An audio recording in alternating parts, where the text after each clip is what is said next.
Bem-vindos à aula 9 de Planejamento Estratégico. Hoje a nossa bibliografia de referência é 2 artigos e um capítulo do livro do Mintzberg, né?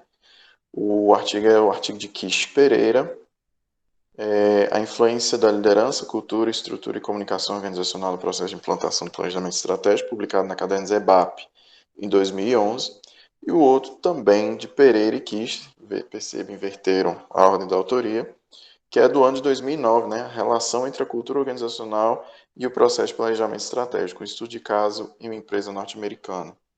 Então, basicamente, esses dois pesquisadores aí dedicaram entre os anos de 2008, provavelmente, 2011, 2012, a estudar a relação entre cultura e planejamento estratégico. Além do, claro, né, nosso livro, Safari da Estratégia, o capítulo 9, a Escola Cultural, a Formulação da Estratégia como um Processo Coletivo, no livro do Mintzberg, Alstrand e Lempel, ok? Bom, como a bibliografia prenuncia, nós vamos estudar a escola cultural. Se a gente, na escola do poder, investigou com profundidade a questão da construção da estratégia como um processo de negociação, em que o que se busca é influenciar um agente, né, a partir das relações existentes dentro daquele meio, de um indivíduo com o outro, no caso da cultura, a gente também está falando de um exercício de influência. Só que essa influência não é feita de uma forma individual. Ela é feita de uma forma coletiva.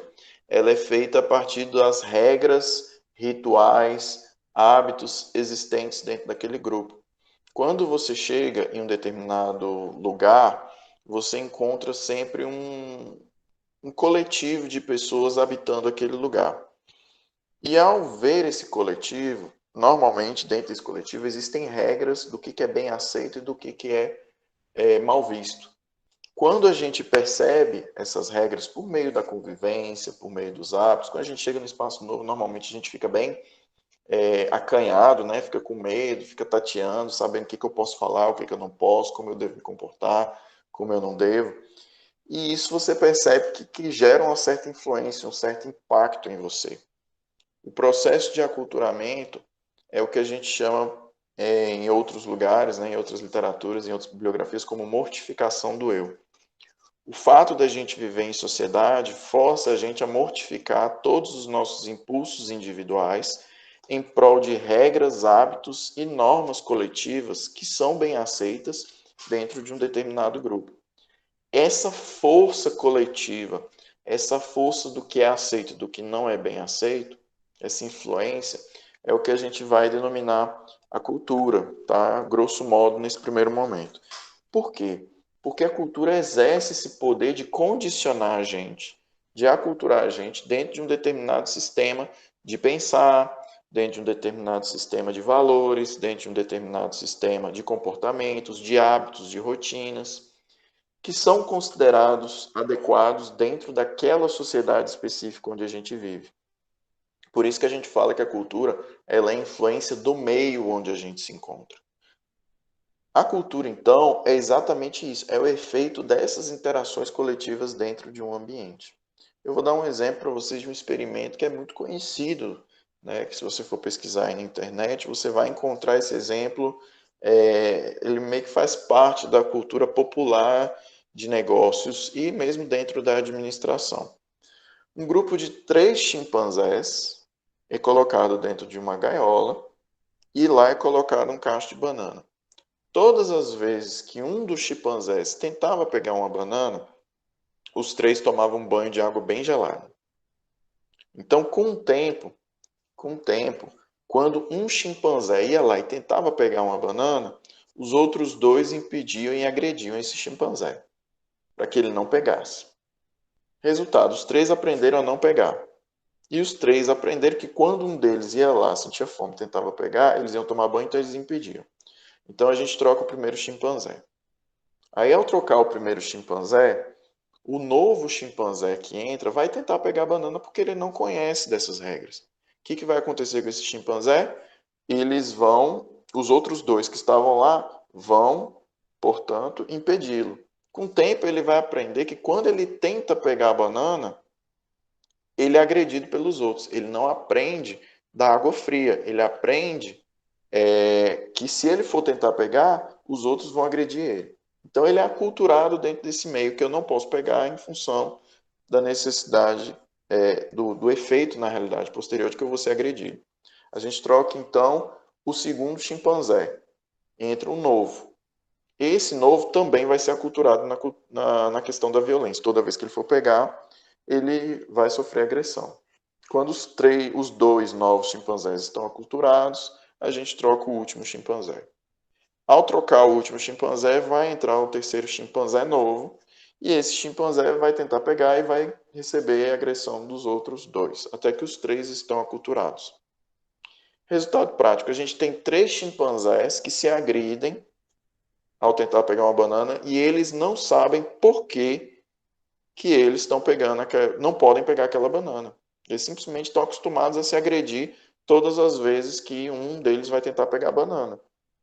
Esse é o efeito da cultura. Muitas vezes a gente faz coisas pelo hábito, sem saber o porquê que a gente, na realidade, faz aquilo para começo de conversa. E aí outros exemplos sociais podem ser dados em relação à cultura. Por exemplo, a gente tem um hábito e uma tradição de que o último sobrenome seja do pai. Por quê? Já se perguntou por quê? Existe essa tradição. Hoje ela está caindo mais em desuso, porque isso está virando mais democrático, né? O sobrenome da mãe. Mas antigamente, os filhos eram produzidos pelo homem com a mulher e eles eram de propriedade do pai. O sobrenome era a demonstração de que os filhos pertenciam àquele pai. Não existia exame de DNA nem nada, né? Então aqueles filhos pertenciam ao pai. Ao adotar um sobrenome, então, o filho pertencia à guilda do pai. E a mulher também recebia a guilda do pai. Ao sair da sua família de origem para integrar a família do marido, a mulher também adotava o sobrenome do marido, para dizer que integrava a guilda do marido. Daí o nome de casada, né? Então, criava-se um sobrenome dominante, que era o da guilda dominante, que era da família do homem. Portanto, nesse modelo de família patriarcal, cria-se uma tradição secular de passar o nome do pai para frente. E a gente vai fazendo isso e hoje a gente nem se pergunta por que o sobrenome do pai está lá. Da mesma forma, as regras sobre o que é ser homem e o que é ser mulher são coisas que são culturalmente herdadas. Vamos parar para pensar. O simples fato de nascer com um pênis ou uma vagina já traz para começo de conversa uma série de obrigações para a gente e rótulos que nos são atribuídos no momento que a gente nasce. O fato de ter nascido com pênis, portanto, demonstra que você precisa então ser viril, você precisa ser dominante, você precisa ser forte. O fato de você nascer com a vagina significa, por outro lado, você precisa ser delicado, você precisa, portanto, ser sensível, você precisa, portanto, ser feminina. Então, essas tradições, esses hábitos culturais, eles são repassados para a gente. Muitas vezes a gente não questiona por quê. Porque não é simplesmente um dado natural da vida que, por exemplo, mulheres não podem trabalhar, na natureza selvagem, mulher não pode caçar, mulher não pode demonstrar força. Não existe nada concreto que diga para a gente o que é, em termos de comportamento, que um homem deve se comportar e uma mulher deve se comportar. Existe um fator biologizante, existem órgãos, né, órgãos sexuais diferentes. Existe.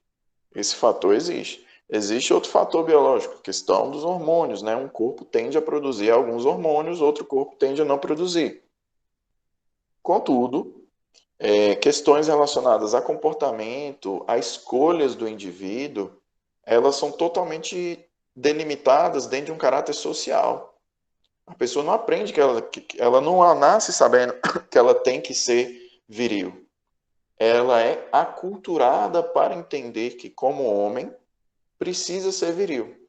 E a mulher é aculturada de forma a dizer para ela que ela precisa ser feminina, delicada. E nesse processo, então, que eu falei, acontece a mortificação do eu, porque muitos homens, por exemplo, nascem e têm uma predisposição, um desejo de serem pessoas sensíveis, cuidadosas, nem um pouco competitivas. Esses homens sofrem as sanções da cultura. São rotulados como homens frágeis, homens fracos. Enquanto que mulheres que têm uma predisposição, um desejo de ocupar posições viris, né, de liderança, posições fortes, elas também sofrem as sanções do ambiente cultural. Ou seja, elas acabam sendo estigmatizadas por serem masculinizadas e acabam sofrendo violências também de várias naturezas. Por exemplo, é questionada a feminilidade dela, é questionada a capacidade dela de ser mãe, é questionada a capacidade dela de ser um agente racional. Quantas mulheres vocês já viram que foram violentadas, sendo rotuladas de mulheres histéricas, todas as vezes que elas ficaram nervosas? A histeria não é esse tipo de rótulo, ser histérico não é normalmente atribuído a homens, por exemplo. Homens, quando ficam nervosos, impacientes, aumentam o tom de voz, eles são respeitados como homens firmes, né? Já a mulher, quando faz o mesmo tipo de coisa, é histérica. O que que isso diz pra gente?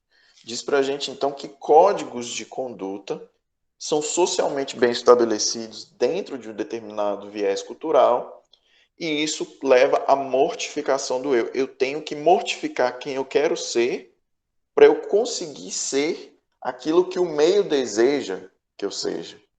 Entende? Isso é a influência coletiva. É o efeito das interações coletivas dentro de um ambiente que vão constituir essa cultura como esse sistema de normas, valores e significados compartilhados. Então, toda cultura vai derivar da lógica que se estabelece nas relações dos indivíduos dentro de um determinado meio. Então, vamos pegar, por exemplo, a turma do terceiro período de administração. São pessoas que estão aculturadas em casas diferentes, com culturas diferentes. Tem a cultura mais festiva, tem a cultura mais disciplinada, tem a cultura mais religiosa. São várias culturas. O que vai delimitar a cultura da turma é o efeito de como essas interações vão acontecer. Dentro das interações, quem vai exercer mais poder? Quem vai exercer mais influência sobre os outros? É a pessoa mais festiva? Então, com o tempo, conforme as pessoas vão sendo influenciadas e dentro das relações de poder, elas vão negociando significados, rotinas, padrões, comportamentos, elas vão se estruturando dentro de uma cultura dominante que tende a ser mais festiva. Então, essa cultura coletivizada, né, esses significados, comportamentos coletivizados, vão começar a ser impostos aos outros. E esses comportamentos, portanto, vão criar sistemas de regras e sanções. Ou seja, ou você é assim, ou você não interage com a gente. Ou você é assim, ou você não é bem recebido. Ou você é assim, ou você não consegue ter boas relações dentro do meio onde você está. Entende? E com essas interpretações, com essas visões de mundo compartilhadas, criam-se as regras, as lógicas dentro desse grupo. Então, um grupo pode ser extremamente competitivo, outro grupo pode ser extremamente relapso, um grupo pode ser caracterizado por muita disciplina, desejo de aprendizagem. Outro grupo pode ser completamente desmotivado, ter uma cultura de desmotivação, uma cultura de incapacidade de querer aprender, uma cultura de reclamar muito. Outro pode ser um grupo muito proativo, dependendo das regras que são consideradas bem aceitas dentro daquele grupo e das influências exercidas dentro dessa lógica daquele grupo, né? Então, esses comportamentos, eles tendem a ser mimetizados. A gente já falou aqui, né, de isomorfismo mimético, a gente já falou de isomorfismos. É basicamente isso que acontece. Por meio da socialização, com o tempo, você vai adquirindo as características do grupo onde você está. Com o tempo, você vai adquirindo o padrão de comportamento daquele grupo, você vai mimetizando esses comportamentos. Então, se você está uma pessoa que convive muito dentro de um ambiente de igreja, você tende a ser uma pessoa que vai ter um comportamento que é muito ajustado ao padrão que é bem delimitado na igreja. Se você é uma pessoa que frequenta muitos espaços acadêmicos, né, hegemonicamente acadêmicos, o seu padrão de comportamento, de crenças, de valores é outro, tá? Eu diria que seria, em alguns casos, até mesmo diametralmente oposto da igreja. Por quê? Por causa do efeito, né, da discussão ciência e religião. Da mesma forma, se você vem de uma família cuja cultura é muito de festa, de trabalhar pouco, estudar pouco, é um tipo de cultura diferente de uma família, por exemplo, de classe média, que os pais fomentam muito o estudo desde sempre nos filhos. É muito diferente o tipo de cultura. Esse tipo de cultura vai criar padrões de comportamento. E aí, no processo de convívio dessas pessoas tão diferentes, a gente vai negociar significados. Então, imagina o caldo complexo de culturas que habitam uma mesma organização, uma mesma empresa. Imagina a diversidade que existe de crenças, de valores, de pessoas que têm que se ver coabitando umas com as outras em um processo produtivo em que vários significados e valores vão estar o tempo todo entrando em choque uns com os outros. Então, é muito comum dentro da mesma empresa, no mesmo setor, ter pessoas extremamente motivadas, com vontade de trabalhar, com vontade de produzir, e outras pessoas que estão extremamente acomodadas, que gostam de reclamar muito, que resistem muito. São culturas diferentes que habitam o mesmo espaço. E elas vão disputar entre elas a hegemonia, né, de comportamentos coletivos. Então, as novas pessoas que entrarem nesse ambiente, qual vai ser o comportamento que vai vencer? Vai vencer, então, o comportamento de comodismo? Ou vai vencer o comportamento de inovação, o comportamento de proatividade? O que a gestão quer fomentar? O que a gestão precisa fomentar? Entende? Como que eu, enquanto gestor, vou tentar induzir a criação de um ambiente cultural que favoreça os objetivos da organização. Esse passa a ser o desafio. Por quê? Porque em muitos momentos o planejamento estratégico ele é criado, mas já existe uma cultura muito resistente dentro da organização de aceitar o planejamento estratégico, aceitar o tipo de atividade que é proposta dentro da organização. Então, a cultura ela vai exercer esse poder quando ela é devidamente institucionalizada, sedimentada dentro de um espaço, né, dentro de um determinado meio, por meio dessa aprendizagem coletiva. As pessoas vão aprendendo a conviver umas com as outras, negociando significado, vão trabalhando dentro das tramas de poder, influenciando e sendo influenciadas, até que em um determinado momento algumas culturas começam a se sobressair, constituindo, né, de uma forma mais geral, o que seria a noção de uma cultura organizacional, que é basicamente aquelas características que estão mais bem sedimentadas e compartilhadas entre os membros, ok? Aquelas características que se sobressaem. Então, nós temos alguns exemplos. A Apple, por exemplo, tende a contratar pessoas mais criativas, mais inovadoras, mais cheias de ideais, menos acomodadas. Então, como que a Apple garante um ambiente assim? Pessoas que desenvolvem mais esse tipo de comportamento são mais bem recompensadas, bem dentro do behaviorismo mesmo, reforço positivo. Quem se comporta desse jeito vai ser mais bem recompensado, quem não se comporta desse jeito vai ser punido. Mas também acontece por outras formas, por meio de treinamentos, por meio de aprendizagem, por meio da contratação.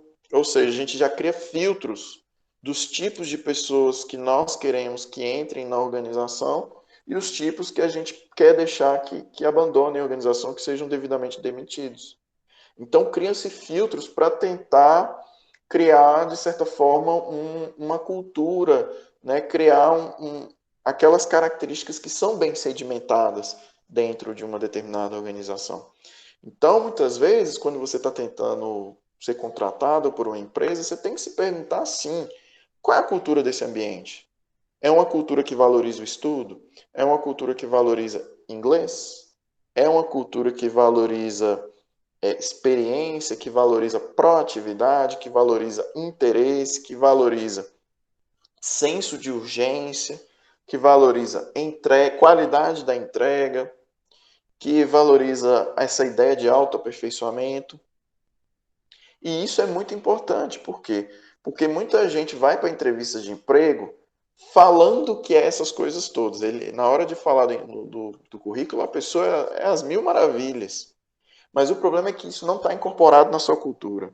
Você falar que você é uma pessoa organizada e capaz de autoaperfeiçoamento, autodidata, vai ser colocado à prova. Por quê? Porque você vai ser colocado junto de um monte de gente que também é assim. Que é assim de fato, na realidade. E quando você estiver perto dessas pessoas, você às vezes vai perceber o quanto que você está aquém disso. E aí você vai ter que encarar o desafio. Ou eu vou me adaptar e me transformar para me tornar uma pessoa assim, ou será que eu não vou conseguir? Entende? E esse tipo de problema, ele acontece em casos de várias naturezas. E eu tenho alguns exemplos. Por exemplo, a gente teve o caso recente de que a Valer foi adquirida pela MSD Saúde Animal. Todo mundo que trabalhava na Valer tinha uma cultura X. Todo mundo que vem da MSD tem uma cultura Y.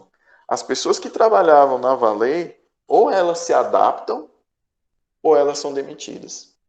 Resultado: a Valer está passando por um processo de renovação de pessoal. As pessoas que estão conseguindo se adaptar ao jeito MSD conseguem permanecer. As pessoas que adquiriram competências adequadas a estar na MSD continuam na empresa. Só que a empresa tem passado por um processo sistemático de renovação de pessoal. Também temos uma situação recente. Um determinado grupo econômico primeiro comprou a Santo Agostinho e agora comprou a FIPMOC. Agora vai existir uma fusão entre FIPMOC e Santo Agostinho. E uma nova cultura vai ser trazida. Então, nem a cultura da Santo Agostinho, nem a cultura da FIPMOC são as mais adequadas. O que a gente precisa agora é entender a cultura do grupo gestor que está lá. E esse grupo gestor vai vir com desafios, vai vir com planejamento, vai vir com metas, e as pessoas vão ter que se adaptar. Se elas não se adaptam, elas podem sofrer as sanções de um meio cultural que está sendo construído dentro da organização. Então, ou as pessoas aprendem coletivamente a alcançar esse modelo cultural desejado, ou elas vão passar pelo processo da rotatividade. Né? Então, elas vão provavelmente ser substituídas dentro da organização. E é assim que a gente vai fazendo um gerenciamento cultural. A gente vai gerenciando as características do grupo. A gente vai gerenciando quais são os tipos de comportamento que a gente valoriza naquele grupo e o que, que a gente não valoriza naquele grupo. Empresa, por exemplo, não aceita que empregado chegue bêbado, ou que fique atrasando, ou que seja muito objeto de absenteísmo, ou que seja um empregado muitas vezes acomodado. Então, vocês entendem o tamanho da dimensão do que a gestão traz em termos de desafios quando a gente está lidando com cultura? Então, tudo isso é o que se coloca também para a gente em termos de planejamento estratégico. Por quê? Porque a cultura ela é exatamente esse caminho da coesão social. A cultura vai construindo uma rotina de trabalho que se mostra mais hábil a gerar resultados dentro de uma organização. Você mesmo, por exemplo, deve fazer parte de uma panelinha. Lembra que a gente falou de coalizões? Quando a gente cria panelinhas, por exemplo, o que a gente faz? A gente cria uma certa coesão social. Ao criar essa coesão social, a gente começa a compartilhar as características dentro do que é aceito no grupo. Então, se naquele grupo da sua panelinha, na sala de aula, você tem pessoas que trabalham mais e que trabalham menos, todas elas têm que estar pelo menos no nível aceitável de trabalho, porque se alguma delas começa a falhar, ela deixa de ser interessante para aquele grupo. Em algum momento, essa pessoa vai ser excluída do grupo. E isso é exatamente a sanção social da cultura. A cultura, gente, está em tudo. Ela que cria o nosso senso de identidade, o nosso senso de pertença a determinadas comunidades. Né? A gente abre mão de muito do que a gente quer ser. Mas, em compensação, a gente ganha também um senso de identidade de onde a gente vem, quem nós somos. Então, a cultura ela vai estar no jeito que a gente come, no que a gente bebe. Por exemplo, a gente não come cachorro. Por exemplo, a gente não come insetos. A gente não come animais vivos, recém-mortos. Por exemplo, como em alguns países você escolhe o animal é morto ali na sua frente e já está lá no seu prato para você comer. A gente não tem esse hábito, a gente não tem essa cultura, a gente não tem isso como valores, como crenças. Nós somos uma sociedade brasileira que é muito pautada pela riqueza cultural. Então, em tese, nós temos que ser abertos à diversidade e à riqueza de povos asiáticos, de povos africanos, das mais variadas raças, dos mais variados credos. A gente vê que a sociedade, ela não é bem isso que a gente está tratando, né? A gente está falando recentemente aí de uma crise aí que a gente teve, principalmente em função dos trágicos acontecimentos no Dia da Consciência Negra. E isso demonstra para a gente o quê? Que esses choques culturais, esse choque de tolerância ainda precisa ser bem aceito. Por quê? Porque em um país de muita diversidade, a gente ainda tem nichos que entram em conflitos uns com os outros. Nichos de intolerância.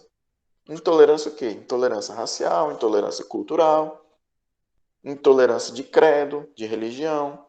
E isso leva aos conflitos que a gente tem. Dentro das organizações isso também acontece.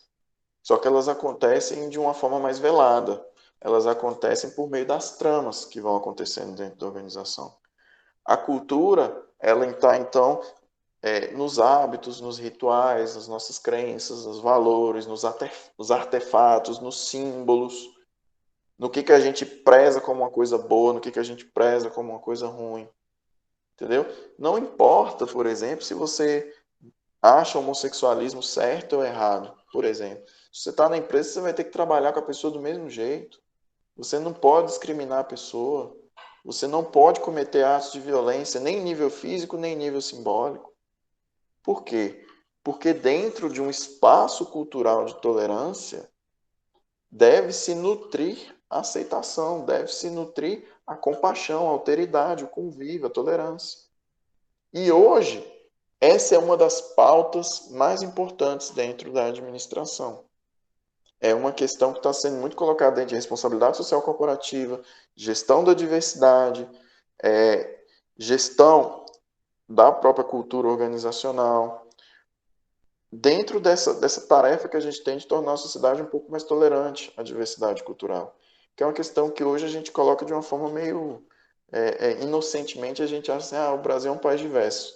É diverso, mas não é um país tolerante. A gente não pode dizer isso ainda. E é isso que tem sido colocado como desafio dentro de um capitalismo liberal, que não importa se a pessoa é gay ou negra, ela produz bem, ela gera lucro, ótimo, é essa pessoa que a gente quer. E o outro que aprenda a lidar com ela. Na realidade, então, quem está pregando o discurso da tolerância, o discurso da inclusão, muita gente acha é uma esquerda, né? A esquerda está falando de minorias identitárias. Não, quem está fazendo essa pressão acima de tudo são as grandes corporações mais desenvolvidas. Por quê? Porque as empresas perceberam, se eu contratar uma pessoa gay e ela me gerar milhões, eu não quero saber se ela é gay ou não. Eu quero saber dos milhões que ela me gera. Então você aprende a conviver com uma pessoa assim. Não interessa se a sua religião fala que é errado. Você aprende a respeitar, você aprende a aceitar, porque essa pessoa vai ocupar espaço de poder. Ela vai ocupar espaço dentro das organizações. Então, o próprio liberalismo capitalista tem feito essa pressão para a inclusão dessas minorias. Por quê? Por causa desse avanço na percepção de que a diversidade gera resultado. Ok? Então, é esse o desafio das organizações, criar ambientes cada vez mais inclusivos, mais inovativos, mais diversos, mais capazes de gerar resultados, mais capazes de gerar produtividade e assim fomentar, né, o desenvolvimento da própria empresa. E a gente viu isso agora recentemente no Magazine Luiza, por exemplo, a contratação só de pessoas negras. O que é isso? É a construção de um ambiente cultural. É a construção de um ambiente diverso, que tem mulheres, que tem pessoas de todas as raças, que tem pessoas de diferentes orientações sexuais. E é isso mesmo. Essa pressão, quem está trazendo para a gente é o próprio capitalismo. E não tem muito para onde correr, porque as próprias empresas, o próprio mercado percebeu que isso é importante. E o mercado tende a cada vez mais a problematizar isso. Por mais que cada empresa seja diferente das outras. Lembrem, cada grupo tem suas regras. Então, os lugares se diferenciam dos outros em função das pessoas que habitam esse lugar, em função das pessoas com seus hábitos, com seus credos, com suas crenças. Então, nós, enquanto brasileiros, a gente tem muitas vezes uma dificuldade de delimitar qual é a nossa cultura, porque a gente não fala de cultura, a gente fala de culturas. E a gente perpassa por várias culturas. Então, quando que esse fenômeno da cultura começou a se tornar relevante para a administração? Começou a se tornar relevante quando o toyotismo surgiu, porque os japoneses não fizeram nada que os norte-americanos já não sabiam que existia. Só que os japoneses, com a sua cultura de perfeccionismo, de disciplina, de melhoria contínua, eles no toyotismo conseguiram implementar com sucesso sistemas de qualidade, sistemas de gestão arrojados, sistemas de gestão extremamente bem disciplinados para evitar desperdício, e com isso conseguiram uma recuperação econômica milagrosa no período pós-guerra. Uma coisa que elevou profundamente a competitividade das firmas japonesas. E qual fator que diferenciava o Japão? Não eram os processos, não era a matéria-prima, era a cultura. Era a cultura. Então, o que os norte-americanos perceberam?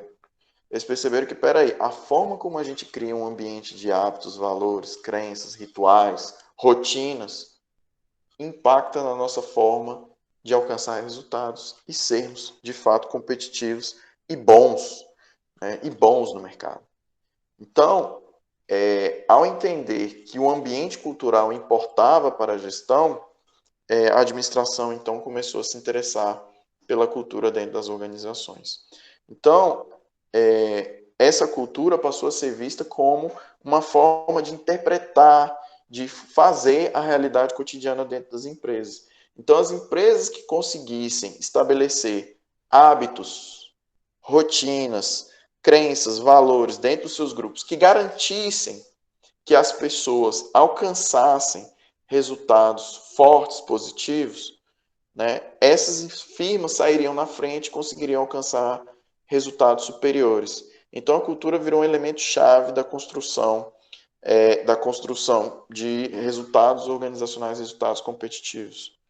Então, o desafio da cultura é o desafio de constituir cotidianos. Cotidianos com padrões de comportamento, padrões de crença, padrão de rotina, padrão de práticas.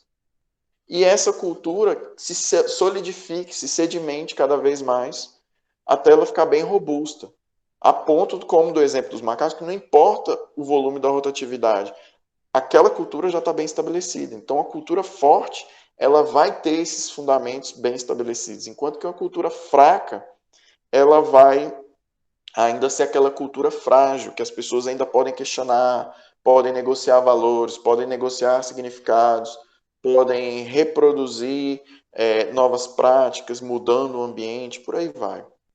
Então, o nível de força de uma cultura vai depender do quanto que esse ambiente ainda está aberto para as disputas políticas e principalmente ideológicas. E aqui eu faço um parêntese. O que é ideologia? A ideologia é esse sistema seu de crenças, de aprendizado, de história, de valores, que vai constituir o seu jeito de enxergar o mundo. Lembra que por mais que a gente tenha um ambiente cultural que é compartilhado, a gente também tem os nossos valores, das experiências, da vida que a gente viveu, passando por vários grupos. Essas crenças constituem o que a gente vai chamar de ideologia, que é o seu jeito de enxergar o mundo, o seu jeito individual. Todo mundo tem ideologias. Tem uma ideologia relacionada a acreditar que ser homossexual é certo ou errado, acreditar que educar os filhos por meio de violência física, né, dar uns tapas na criança é uma coisa certa. Tudo isso são crenças individuais, valores individuais. E é por meio desses valores que você enxerga o mundo. Então, todos nós temos ideologias. É ideológico, inclusive, você dizer que você não tem ideologia. Por quê? Porque isso é você negando que você traz juízo de valor para as coisas. E você sempre traz juízo de valor para as coisas. Porque você passou por uma educação religiosa. Porque você passou por uma educação por experiências, por vivências próprias. E isso é absorvido por você. Você dizer que você não tem ideologia é a mesma coisa que você dizer que você não foi socializado. que você não passou por uma educação, que você não passou por um sistema de crenças. Até você dizer que você não tem ideologia é um ato ideológico, que é você tentando dizer que você é neutrão, entende? Então, ideologia está em tudo, só que ela é exercida em nível individual. Essas ideologias, a minha ideologia, quando a gente começa a conviver em grupo, a minha ideologia começa a entrar em embate com a sua. E aí as nossas ideologias vão, pelo processo político, sendo estabelecidas como um discurso mais certo, mais aceito dentro do grupo. Então, um grupo com uma determinada cultura forte tem ideologias que nasceram no indivíduo, mas que foram compartilhadas com outros, ideologias que se sedimentaram bem por meio de um processo político. Então, a cultura ela é composta por ideologias que foram sedimentadas por um processo político, de um influenciando o outro. Como influenciando, Felipe? Por meio do processo político da última aula, por meio de construção dos significados, por meio de dinâmica de interesses, e por aí vai. Então, as pessoas elas vão negociando significados, vão negociando discursos. Esses discursos, então, vão se sedimentando, criando as ideologias dominantes de uma determinada cultura. E essa cultura, sim, como uma instância coletiva de crenças e valores, passa a ser imposta, passa a exercer pressão sobre o indivíduo. Ok? Então, cultura coletiva, ideologia individual. Ideologia em nível de discurso é trazida então para o coletivo, e o coletivo então pode adotar essa ideologia ou não para si, né? As pessoas podem hegemonicamente adotar para si essa ideologia, e isso faz parte, começa a fazer parte de um hábito cultural que é compartilhado por aquelas pessoas e como efeito da cultura passa a ser imposta a outras pessoas. Ok? Então, a cultura como esse fenômeno organizacional, quando a gente vai estudar, a gente pode estudar por duas perspectivas. A primeira é quando a gente faz parte daquela cultura, a gente traz profundidade, né? A gente traz profundidade para aquela cultura porque a gente mostra quais são os ritos, quais são os hábitos. E com o tempo, a gente consegue mostrar como é que acontece de dentro. Outra forma de você analisar a cultura é você, que é um agente que não faz parte daquela cultura, você ir lá e começar a conviver com eles. Que seria o caso, eu, Felipe, por exemplo, e conviver numa tribo de indígenas. Eu vou enxergar muitas coisas que eles já aprenderam a naturalizar. Lembra que uma cultura ela passa a se sedimentar? Quando a gente sedimenta a cultura, ela se torna invisível para a gente, porque isso é o normal. É normal, então, ser desse jeito. Quando a gente fala que é normal, é porque aquela cultura já está tão bem estabelecida para a gente que a gente não sabe outra forma de existir que não seja aquela. O normal é aquele. Então, essa cultura se invisibiliza. E ao se invisibilizar, eu naturalizo, eu torno aquilo natural. Aquilo, para mim, é uma coisa muito normal. Então, não tem por que eu observar aquilo, sendo que aquilo é uma coisa que sempre existiu. Então é normal para mim aquilo. Então, eu que vivo dentro daquela cultura, muita coisa eu não vou conseguir enxergar porque eu faço parte daquele ambiente. Agora, se eu sair de onde eu estou e ir para uma tribo indígena, por exemplo, que é caracterizada pela poligamia, não existe esse conceito de amor monogâmico, por exemplo, de casamento, isso não existe. Eu vou me estranhar com aquilo. Para eles é completamente normal, por exemplo, pode ser normal o sexo livre, pode ser normal o compartilhamento de parceiros, pode ser normal isso tudo. Para mim não vai ser. Então eu vou conseguir enxergar coisas e particularidades, ou seja, eu vou ter um nível de percepção maior. Por quê? Porque eu vou conseguir enxergar coisas que eles mesmos não enxergam, porque aquilo para eles é normal. Entende? Então a gente tem duas perspectivas, a de dentro e a de fora de um ambiente cultural. Então a gente pode fazer uma análise da cultura sendo um agente de dentro ou sendo um agente de fora. Como é que as organizações fazem isso? Agentes de fora são contratados por meio de consultorias.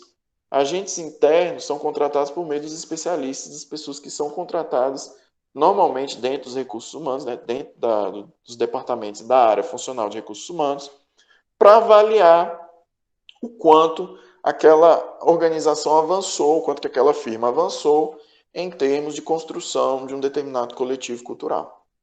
Ok? Então, quais são as premissas da escola cultural? A primeira é que a formulação da estratégia não é só um processo deliberado de planejamento, é um processo também de interação social, cultural, de construção, de aculturação, de socialização, de troca de significados, de criação de sistemas de normas informais, sistemas culturais, sistema de sanções culturais e por aí vai.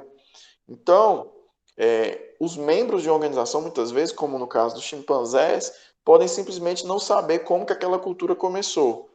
Então, cabe a eles ter a habilidade, que eu acho que é uma das principais habilidades do século XXI, de adaptabilidade cultural. De adaptabilidade cultural, que é de você aprender a largar um pouco das suas crenças muito bem estabelecidas, dos seus valores muito bem estabelecidos, para você aprender que o seu jeito de ver o mundo não é a única forma. E você ser capaz de se misturar, de se adaptar, de se adequar, de se transformar junto com esse meio. Essa eu acho que é uma das principais habilidades do século XXI. Quanto mais global nós ficamos, mais se exige da gente que a gente seja tolerante, que a gente seja adaptável, né? Que a gente tenha adaptabilidade ao meio que a gente se encontra. Né? Então, muitas vezes, o membro da organização não conhece a origem daquela cultura. Então, essa estratégia ela vai assumir uma forma de perspectiva. É uma forma de você lidar dentro de um determinado ambiente cultural, lidar com os desafios dentro de um ambiente cultural. Então, não adianta nada eu fazer um planejamento estratégico maravilhoso se o ambiente cultural da minha organização não aceita o planejamento, não aceita a meta que é colocada. As pessoas resistem, as pessoas fazem retaliação, as pessoas criam contradiscursos, as pessoas criam mecanismos de tentar perpetuar a mediocridade, o comodismo e por aí vai. Então, a estrutura acaba ficando muito pesada para um indivíduo só. Imagine o caso de uma pessoa que chega extremamente motivada em um ambiente que é extremamente desmotivado. A estrutura é pesada demais. A estrutura vai fazer de tudo para essa pessoa se desmotivar. A estrutura vai fazer de tudo para dificultar essa vida da pessoa. E isso acontece nas organizações. Você tem que ter uma boa leitura de como se construiu aquele ambiente cultural e como você vai lidar com os desafios que se colocam dentro daquela cultura. Então, a cultura ela pode, de um lado, potencializar a criação da estratégia quando a gente tem um ambiente cultural muito voltado para o resultado, muito voltado para a inovação, ou a cultura pode criar muita dificuldade em inviabilizar a implementação da estratégia. Então, a cultura ela vai influenciar na forma como as pessoas recebem os desafios, na forma como vão ser negociados os resultados entre as pessoas, né? Vai influenciar o nível da cobrança, o nível da resistência, e vai também influenciar principalmente as rotinas, o padrão de disciplina, o padrão de resultado, de entregas das pessoas que compõem aquele espaço, aquele lugar cultural dentro de uma organização. Então a cultura vai estar lá como aquele véu invisível que vai estar o tempo todo fazendo pressão sobre as pessoas dentro de uma organização. Ok? Quando a gente fala de cultura, então, e gestão, como que isso se opera? Como que isso acontece na realidade? Né? Cultura, normalmente, quando a gente está falando de gestão, ela é associada à liderança. E por que, que ela é associada à liderança? Quem detém o poder da caneta na organização? Os líderes. Normalmente o dono, o empresário, ou os executivos. Então, se você não se adapta, quem tem poder de sancionar? O líder. Então, normalmente, é esperado que o líder dê o exemplo, forneça condições para a aprendizagem das pessoas dentro de uma cultura desejável, contrate pessoas mais adequadas à sua visão de um ambiente saudável dentro da organização e, por fim, que exerça o seu papel sancionador, né, permitindo a rotatividade das pessoas que não se adequam ou não se adaptam a esse ambiente cultural desejado. Claro que quando um gestor chega e todo o ambiente está contaminado por uma cultura que é negativa, qual que é o processo natural?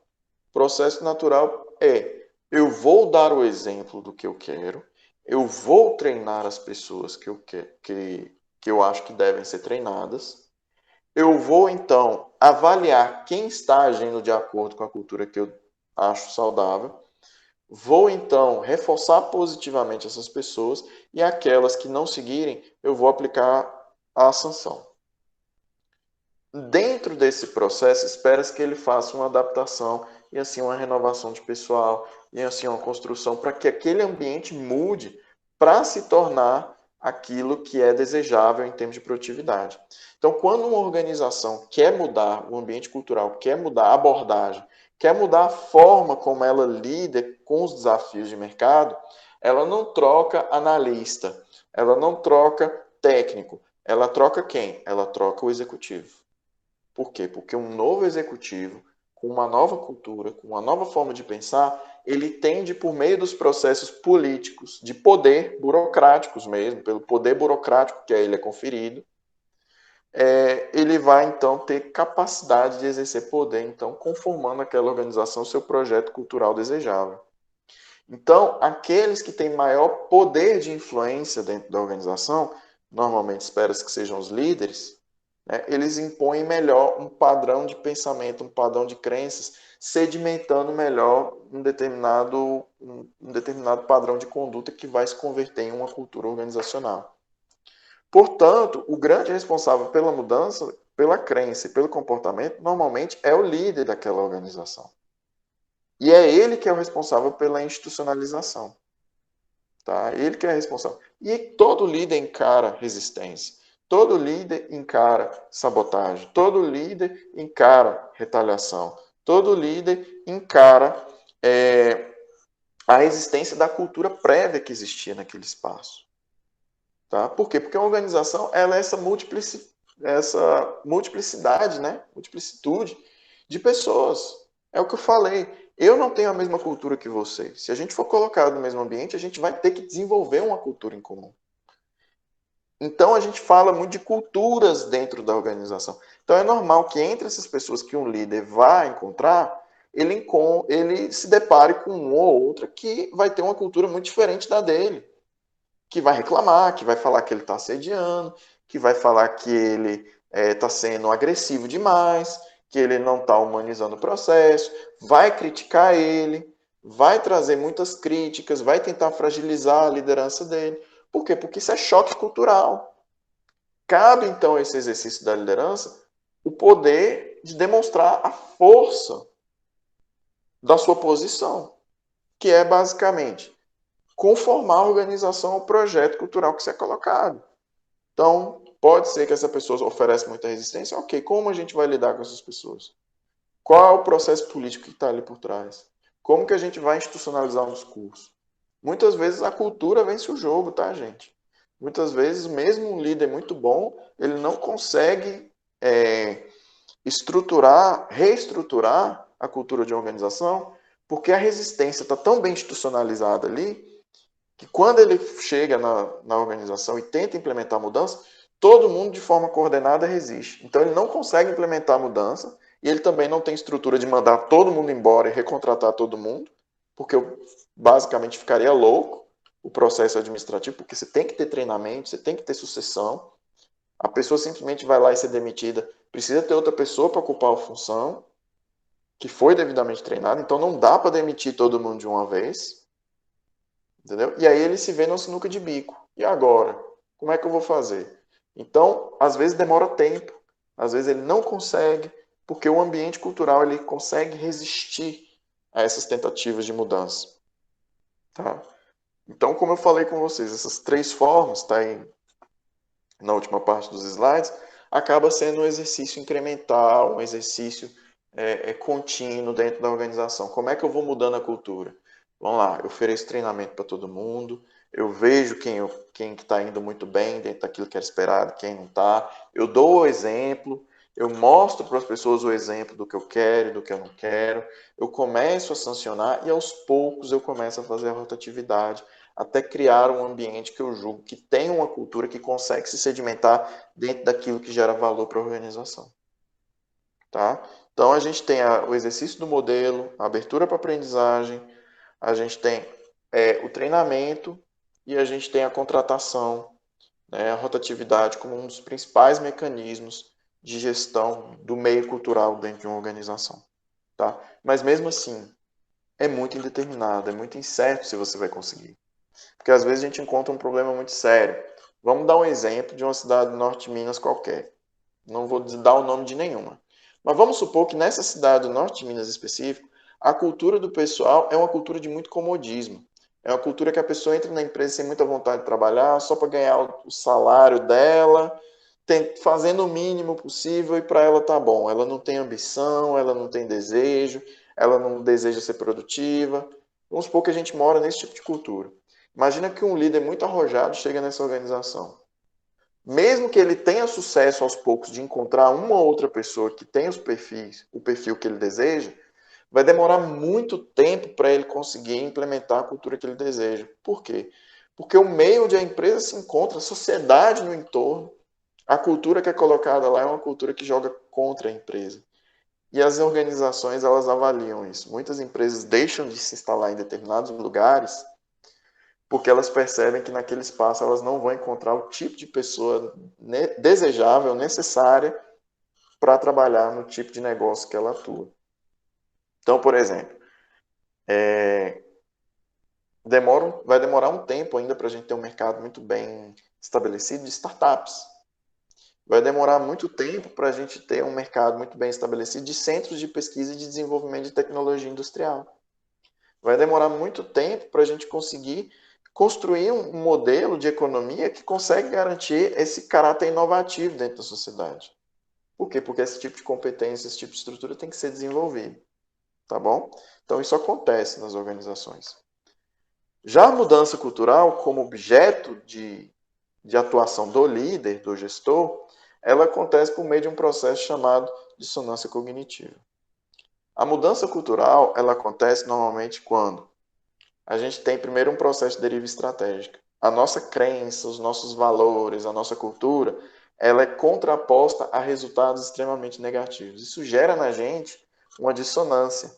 Ou seja, espera aí, o que eu acredito não leva ao resultado que eu queria. Então tem alguma coisa errada aí. Isso nos leva à deriva estratégica, que é quando a gente está mais ou menos perdido em relação à nossa cultura. E aí a gente vai começar a descongelar crenças, que é quando a gente entra em crise mesmo, né? Será que o que eu sou está certo? Será que o que eu acredito está certo? Será que o que eu faço está certo? Esse descongelamento de crença nos leva à experimentação. Então, peraí, deixa eu pensar de um jeito diferente para ver o que acontece. Deixa eu agir de uma forma diferente para ver o que acontece. E quando a gente alcança resultados positivos nesse processo de experimentação, a gente começa a apaziguar a crise, que é o nosso processo de estabilização, que vai perdurar até o momento em que os resultados se manterem positivos. Que a partir do momento que os resultados começarem a se tornar negativos, entra aí de novo um novo processo de descongelamento de crenças.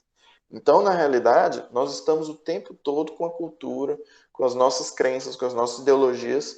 A gente está sempre em fluxo. A gente não é estático. A gente é dinâmico ao longo das nossas vidas. Inclusive, capacidade dinâmica é isso, a capacidade de ir mudando. É esperado que você mude muitas vezes ao longo da vida. É esperado que você, no fim de 2021, seja uma pessoa completamente diferente da pessoa que você é hoje, no fim de 2020. Por quê? Porque é esperado que essa mudança seja uma constante na sua vida. É esperado que essa mudança seja algo que você continuamente vai desenvolver. E é isso que as organizações buscam. O desenvolvimento contínuo da sua cultura para gerar valor para o negócio. Então, a cultura, como ela é cotidiana, ela deriva exatamente dessa capacidade de você ir aprendendo, mudando o seu comportamento, melhorando. Isso joga luz numa coisa que é muito importante vocês compreenderem. O seu trabalho não é executar a tarefa. Hoje a gente não pode falar disso mais. O seu trabalho é achar a melhor forma de executar a tarefa. Então você executa a tarefa sim, mas o seu trabalho hoje, para quem pensa em termos de qualidade, em termos de inovação, de aprendizagem, a pessoa não pensa em execução de tarefa. A pessoa pensa na melhor forma de executar a tarefa. Então, você está o tempo todo aprendendo, você está o tempo todo melhorando, você está o tempo todo se reinventando, questionando, compreendendo, investigando e o tempo todo construindo, né, melhorando a sua cultura de produtividade dentro daquele ambiente empresarial. Então, conforme as pessoas vão mudando de hábitos, de rotinas, elas vão melhorando seus processos, elas vão melhorando seu cotidiano, ela consegue entregar mais fazendo menos. E isso traz valor para a organização. Essas mudanças de prática, ou seja, a estratégia feita em nível de práticas, que é o nosso strategizing, né, que é o nosso fazer estratégia, com as estratégias emergentes, vão constituir a base da formulação da estratégia como um processo coletivo. Conforme nós melhoramos a nossa rotina, conforme nós melhoramos os nossos processos, as nossas práticas, os nossos hábitos, os nossos valores, as nossas crenças, conforme nós vamos melhorando, nós vamos constituindo a verdadeira estratégia da organização. Então, simplesmente não é falar de meta, é falar de como a gente está usando da nossa capacidade de evoluir para trazer resultados melhores para a organização. Então, aqui a gente vê a organização em um processo evolutivo, em um processo de mudança, em um processo de melhoria. Então, ao fazer o planejamento, a gente começa a mudar as práticas. Então, dentro dos artigos aí tem um caso que é muito interessante. Não tinha a prática de fazer planejamento estratégico. Então, qual foi a mudança que as pessoas incrementaram? Começaram a fazer o planejamento estratégico. Então, mesmo que o planejamento estratégico não fosse 100% seguido, o fato de ter planejamento estratégico mudou as pessoas. E o fato de ter mudado as pessoas mudou também a forma, com o tempo, de fazer planejamento estratégico. Então, a gente pode dizer que essa nova prática, fazer planejamento estratégico, em alguma medida, ainda que mínima, levou a novas crenças. Essas novas crenças ajudaram a aperfeiçoar o processo de planejamento estratégico. Então, um vai alimentando o outro. Lembra de pensamento e planejamento estratégico, que um vai alimentando o outro? Então, a adoção de novas práticas, por si só, já é uma mudança que em algum tempo pode se tornar uma mudança cultural. O fato de você dar bom dia, o fato de você aprender a planejar, o fato de você aprender a controlar, o fato de você aprender a organizar, o fato de você adotar novas práticas vai impactando a forma de você enxergar o mundo, vai impactando suas crenças, vai impactando o seu jeito de construir a organização. Então, o planejamento, ele não se justifica por si só. Ele é uma prática dentro de um sistema cultural. Então, o nosso desafio é como fazer uso do planejamento estratégico para potencializar as características culturais positivas e ajustadas que existem dentro da organização com o projeto que se tem de produtividade. Ok? Por isso que uma cultura forte, bem desenvolvida e bem ajustada dentro do modelo de negócio daquela organização, ela é considerada como um recurso valioso que aquela organização possui. E aí a gente vê cultura como um dos recursos mais valiosos que a organização possui dentro de um mercado. Por quê?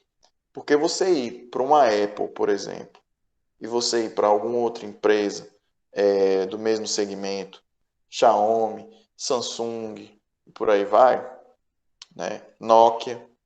Você ir para cada uma dessas empresas, você vai achar um tipo diferente de cultura. E é esse tipo diferente de cultura que gera o resultado da empresa. Como a Toyota gerou resultados que alavancou ela em relação à Ford e Chevrolet. Né? Então, a cultura daquele ambiente vai constituir um dos principais ativos intangíveis que vai levar a organização a alcançar resultados. Então, a cultura é vista como um ativo, como um recurso valioso.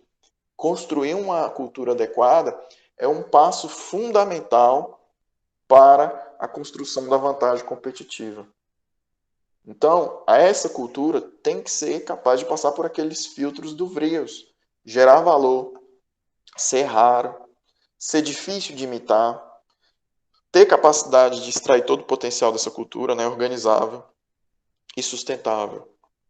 Quando a gente está falando de uma cultura que alcança esses 5 filtros e é aprovada nesses 5 filtros, a gente está falando de uma cultura estratégica que gera valor para a organização como uma vantagem competitiva. Portanto, a cultura organizacional é fonte de vantagem competitiva na organização. E é por isso, então, que a gente está falando desses sistemas de socialização, de aculturamento dentro das organizações que servem para colocar você dentro de uma caixinha que vai te mortificar Não se iluda não, você vai ser mortificado. A sua noção de self vai ser mortificado. E você, enquanto sujeito autônomo, vai ceder espaço para um sujeito produtivo dentro das organizações. Você vai ser mortificado para que surja aquela pessoa altamente produtiva, desejável, aquela pessoa proativa, aquela pessoa estudiosa, criativa, autodidata, organizada, e por aí vai. É isso que o mercado acaba forçando a gente a ser, para que a gente seja adaptável, para que a gente seja desejável dentro do mercado, para a gente conseguir vender nossa força de trabalho. Então, hoje, esse processo de mimesis, né, de que a gente precisa ser hoje organizado, autodidata, automotivado, né, disciplinado, e por aí vai, ele já acontece. Acontece dentro de um ambiente cultural que quem impõe sobre a gente é o próprio sistema capitalista liberal. Ok? E é basicamente isso que a gente tem naturalizado. Tanto assim é que hoje a gente não naturaliza mais relação de cooperação. A gente vir começar a receber a ajuda das outras pessoas do nada é uma coisa que a gente não está acostumado. A gente está acostumado com o individualismo e a gente está acostumado com a competição. A gente está competindo um com o outro, competindo por emprego, competindo por prestígio, competindo por espaço, competindo por atenção. A gente está competindo por tudo. Por quê? Porque a competição ela é naturalizada culturalmente dentro de um sistema capitalista. E isso já acontece. As organizações potencializam isso. Ok? Para quê? Para gerar vantagem competitiva e assim gerar o lucro. Ok? Quais são as críticas, então, para a gente terminar as críticas da escola cultural? Uma das críticas da cultura é que não importa o quanto que você tente criar modelos de gestão arrojados ou modelos, ferramentas para a gestão cultural. A cultura é subjetiva e intangível. Você não vai conseguir ter 100% de controle sobre a cultura. Porque a cultura é fruto das interações, é fruto das rotinas. Então você não consegue controlar as ideologias das pessoas, você não consegue controlar a cultura familiar, a cultura religiosa das pessoas. Por mais que as organizações tentem, elas não conseguem o tempo todo exercer domínio sobre a subjetividade do indivíduo, nem sobre as interações e tramas que acontecem dentro da organização. Portanto, não adianta você criar simplesmente ferramentas. A cultura é intangível e tende a continuar a ser intangível. O dia que a cultura for completamente gerenciável, nós, enquanto seres humanos, perdemos a autonomia de pensamento. Então, fomos literalmente escravizados. Tá? Então, não é desejável, inclusive, isso. O que é desejável é que a gente aprenda a lidar com esse nível de incerteza, com esse nível de intangibilidade, de subjetividade. A gente aprenda a tratar a gestão complexa da forma como ela merece ser tratada, com complexidade, entendendo a complexidade, não negando a complexidade, não tentando simplificar a complexidade. Então, você não vai conseguir quantificar cultura. É um caso muito comum, inclusive, que o pessoal tenta medir cultura com questionário, tenta criar ferramenta de gestão cultural. E muitas vezes, quando você cria um questionário, as próprias perguntas e respostas desse questionário já estão viesadas pela sua própria ideologia, pela sua própria cultura. Então, por exemplo, quando você cria uma pergunta sobre o comportamento das pessoas, as opções de resposta que você dá ali são coisas que você naturalizou como possíveis. Com certeza tem coisa ali que você deixou de pensar. Com certeza tem ali coisa que você deixou de considerar. Por quê? Porque você é limitado dentro do seu próprio ambiente cultural. Então, toda pesquisa cultural é positivista, quantitativa, todo processo de gerenciamento que a gente cria, na realidade, ele é limitado pelo fato de que a riqueza é grande demais para a gente perceber. A riqueza é grande demais para a gente mensurar. Então, a cultura ela não é 100% controlável, gerenciável. Não tem como, ok? A segunda crítica é que a cultura, da mesma forma que ela pode potencializar o desempenho de uma organização, ela pode sedimentar o discurso da zona de conforto, né? Ela pode sedimentar a resistência. Ela pode sedimentar aspectos organizacionais extremamente negativos, como comodismo, como resistência à mudança, como dificuldade de adoção, de aprendizagem de novos processos, novas rotinas.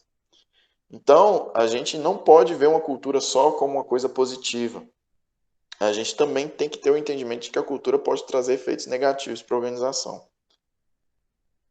A próxima crítica é que destruir culturas passa a ser visto como uma coisa extremamente banal, né? Fácil. Quer mudar a cultura? Muda todo o corpo gerencial. Essa ideia de destruição cultural, ela tem que ser relativizada. Ela dá certo em partes. Porque pode sim ser que substituir o corpo gerencial traga uma mudança cultural efetiva, dependendo da habilidade da liderança, mas pode ser que não. Pode ser que o líder simplesmente não consiga nada. Então a gente tem que aprender a jogar muita luz sobre qual é um bom exercício de liderança. Não é só trazer a cultura, não é só achar que a cultura por si só, trocar líder por si só vai ser suficiente. A gente precisa entender o que uma liderança precisa fazer, como exercer o poder dentro da organização para conseguir sedimentar, implementar um projeto cultural. Então, a cultura não pode ser vista de forma dissociada das práticas e exercícios de poder, de negociação que existem dentro da organização. Outro ponto de crítica é que cultura, você está lidando com pessoas, com crenças, com valores. Portanto, demanda uma postura muito ética. Então, sempre que você vai lidar com cultura dentro da organização, você precisa ter um juízo de valor moral e uma ética, né, um senso ético que te tragam, né, para que você fique atento de que você está lidando ali com vidas humanas, né, para que pelo menos você não crie prejuízos para as pessoas, que você não crie violências, para que você não crie formas de trazer, né, sequelas, prejuízos, dor, sofrimento para as pessoas ao longo do exercício das atividades do trabalho. E por fim, é que realmente não existe uma fórmula, uma receita do gerenciamento de cultura, porque ela é abstrata demais e complexa demais. Então essas são as críticas. Não adianta você tentar trazer o frisson da gestão para a cultura, né? Criar um frisson para a cultura. Não, você tem que entender a cultura dentro de um sistema mais complexo e compreender como você vai fazer um gerenciamento, facilitando para a evolução daquela cultura para um projeto adequado, a produtividade desejável por aquela organização, a competitividade desejável daquela organização. Ok? Então, sobre a escola cultural, as considerações eram essas. Então, eu agradeço para o debate, perguntas, e é isso. Obrigado.